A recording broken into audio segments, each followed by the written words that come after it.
अफ़गानिस्तान के शासक यानी कि तालिबान कहते हैं, पाकिस्तान के साथ हमारा कोई ऑफिशियल बॉर्डर एग्जिस्ट ही नहीं करता।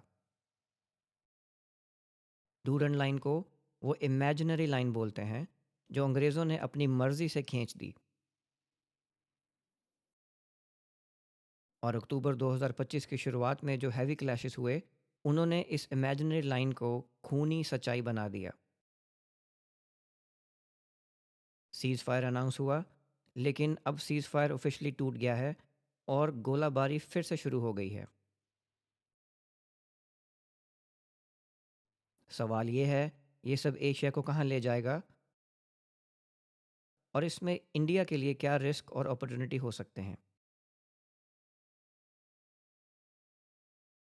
1893 में ब्रिटिश ने डूरन लाइन खींच दी।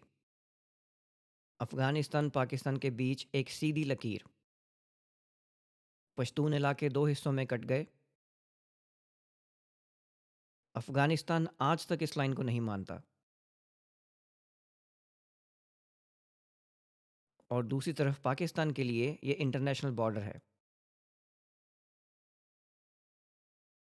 और इसी कारण से पाकिस्तान नाराज़ है और ऊपर से टीटीपी और अफगान तालिबान के बीच के रिश्ते लेके पाकिस्तान को और परेशानी हो रही है। पाकिस्तान के अंदर टीटीपी आतंक मचा रहा है और बॉर्डर पे अफगान तालिबान। 2024-25 में ये टेंशन्स एक नए स्तर पे चले गए। टीटीपी ने पाकिस्तान में अटैक्स बढ़ाए। पाकिस्तान ने अफगान साइड पर एयर स्ट्राइक्स तक कर दिए। अक्टूबर 2025 में सबसे ज़्यादा भीषण लड़ाई हुई, जिसमें आर्टिलरी, गन फायर और इवन एयर स्ट्राइक्स तक किए गए। फिर कतर और टर्की ने मीडिएशन करके सीज़ फायर करवाया। लेकिन ज़मीनी हकीकत यह है कि लड़ाई कभी रुकी ही नहीं। और अब तो पाकिस्तान ने ऑफिशियली डिक्लेयर कर दिया है कि सीज़ फायर टॉक्स ओवर हो चुके हैं। 2025 की शुरुआत से ईरान और पाकिस्तान से अफ़गानियों और पश्तूनों की मास डिपोर्टेशन हुई। यूनाइटेड नेशन के मुताबिक लाखों लोग वापस पुश कर दिए गए। Economic collapse, food shortage, governance issue, ये सब मिलकर अफ़गानिस्तान को एक इंस्टेबिलिटी लूप में डाल देते हैं। ऐसे में बॉर्डर कॉन्फ्लिक्ट का शॉक वेव पूरे रीजन में फैल सकता है।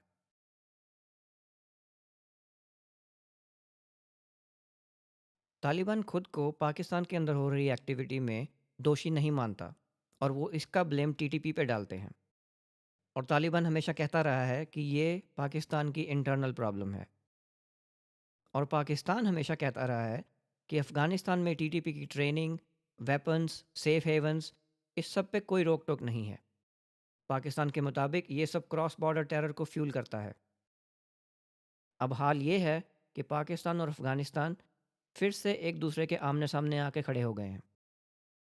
अफ़गानिस्तान में एक बहुत इंटरेस्टिंग मैप देखने में आया है, जिसमें वो इंदस तक बॉर्डर खींचकर पश्तून बेल्ट्स को अफ़गानिस्तान का हिस्सा मानते हैं और बलूचिस्तान के थ्रू सी एक्सेस दिखाते हैं। इसके पीछे की थ्योरी ये है कि पश्तून और बलोच मिलके एक एथनिक मेजॉरिटी बनाएं और इससे अफ़गानिस्तान को एक सी पोर्ट एक्सेस मिल जाए, जिसका सीधा मतलब है अफ़गानिस्तान एक स्ट्रॉन्ग स्टेट के रूप में सामने आएगा। अब देखना ये होगा कि पाकिस्तान के पश्तून या बलोच क्या वो प्रोजेक्ट के साथ आएंगे। पाकिस्तान के अंदर काफ़ी इशू चल रहे हैं, जिसमें कुछ भी हो सकता है। जियोपॉलिटिक्स में कई बार जो चीज़ें इम्पॉसिबल लग रही होती हैं, स्टेट और लोगों के इंटरेस्ट की वजह से वो भी पॉसिबल हो जाती हैं। अब आते हैं भारत के एंगल पे। पाकिस्तान अफ़गानिस्तान के झगड़े की वजह से पाकिस्तान के पश्चिमी फ्रंट यानी कि अफ़गानिस्तान बॉर्डर पर पाकिस्तान की पूरी ताकत बंधी हुई है।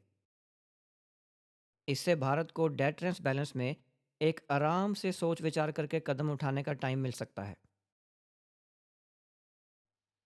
और दूसरा, अफ़गानिस्तान में रेयर अर्थ का पोटेंशियल डिपॉजिट है। जब चाइना एक्सपोर्ट कंट्रोल्स टाइट करता है, तो इंडिया के डिफेंस इलेक्ट्रॉनिक्स और ग्रीन टेक सप्लाई चेन्स में स्ट्रेस आता है। अगर तालिबान और अफ़गानिस्तान माइनिंग को लेके सीरियस हैं और सिक्योरिटी एश्योरेंस देते हैं, तो इंडिया के लिए रेयर अर्थ माइनिंग के कॉन्ट्रैक्ट एक अच्छी ऑप्शन खोल सकते हैं। लेकिन एक चीज़ भारत को सोचनी है, तालिबान के साथ खुलेआम कोई भी एग्रीमेंट से भारत की इमेज खराब हो सकती है, क्योंकि तालिबान की कट्टर नीतियों के बारे में सबको समझ है। अगर भारत को कुछ करना है तो वो बहुत स्मार्टली और बैक चैनल एग्रीमेंट और या फिर एड या असिस्टेंस देने की आड़ में करना होगा। खुलेआम कुछ भी डिक्लेयर करना रेपुटेशन के लिए ठीक डिसीजन नहीं होगा। अफ़गानिस्तान ने बहुत से एम्पायर्स को मिटते देखा है और बहुत को धूल चटाई है। पाकिस्तान और अफ़गानिस्तान में कोई मिलिट्री मैच नहीं है, इसलिए अफ़गानिस्तान को बहुत ध्यान से कदम उठाने होंगे। ऐसा ना हो कि इमेजिनरी लाइन के पीछे पीछे भागते भागते कोई बड़ा नुकसान उठा लें। इसमें निश्चय ही भारत तालिबान की हेल्प कर रहा है। रिसेंटली एक इंडियन मिलिट्री प्लेन भी अफ़गानिस्तान में देखा गया और बोला जा रहा है कि ह्यूमैनिटेरियन एड लेके आया है। लेकिन सच्चाई तो सिर्फ दोनों देशों की लीडरशिप को पता है। हाँ, इतना ज़रूर है कि इंडिया के लिए टाइम है एक कूल हेडेड स्ट्रेटजी का, ताकि क्राइसिस को लेवरेज में बदला जा सके, हमारी मोरल और स्ट्रेटेजिक वैल्यूज़ को गवाए बिना। तो दोस्तों, ये था आज का एपिसोड। आप अपने विचार नीचे कमेंट सेक्शन में ज़रूर बताइए। अगर आपको ये कंटेंट अच्छा लग रहा है और आपने अभी तक सब्सक्राइब नहीं किया है तो चैनल को सब्सक्राइब ज़रूर कर लीजिए। चैनल को और वीडियोस को अपने फ्रेंड्स एंड फैमिली के साथ भी शेयर कीजिए। इससे हमें और हौसला मिलेगा। मिलते हैं जल्दी एक नए एपिसोड में। तब तक के लिए जय हिंद।